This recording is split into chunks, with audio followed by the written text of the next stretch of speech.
Let's take a look now at today's top stories. Opposition leader Peter Dutton has unveiled his new look shadow ministry, naming 10 women in his cabinet of 24, among a bunch of new faces. Karen Andrews is in Home Affairs, Anne Ruston in Health and Aged Care, while Angus Taylor is now the shadow treasurer. We have an incredible depth of talent, not just on the front bench, but on the back bench as well. Hometown boxing hero George Kambosos Jr. has been outclassed by his opponent Devin Haney, relinquishing his 3 world title belts in the $15 million bout. The American claiming the lightweight title in a unanimous decision at Marvel Stadium today. Kambosos has a rematch clause likely to take place here later in the year.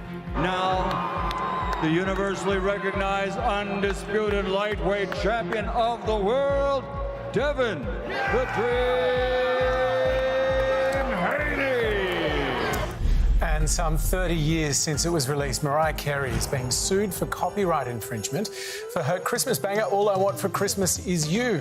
Little-known US musician Andy Stone is seeking almost 28 million Aussie dollars in compensation. He reckons he co-wrote and recorded a festive song with the same name in 1989 and never gave permission for it to be used. If you are the last remaining person on Earth who hasn't heard the Mariah version, here it is. Heard that before, Hing? I have. I'm familiar with it. Sounds familiar. Now take a listen to this. It's Andy Stone's version.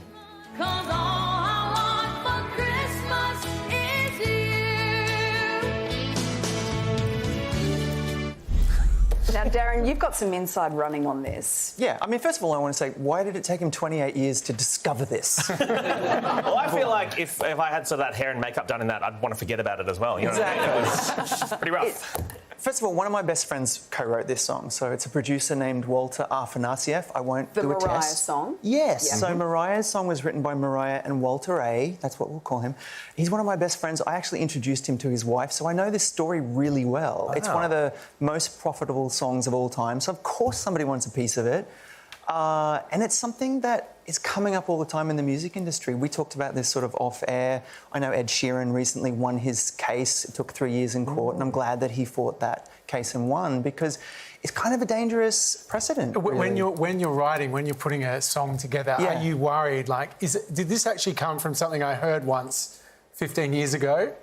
Yes. I mean, I think every songwriter fears that, but because you're writing from a very instinctual place, but I think you would be paralysed by fear if everything you wrote you thought, oh, did I steal this? But it goes through such a process, you know. It's not just you writing a song. You play it to friends, and then lots of people hear it. And a case like this, it just smells of, I don't know, opportunism to me. Sorry.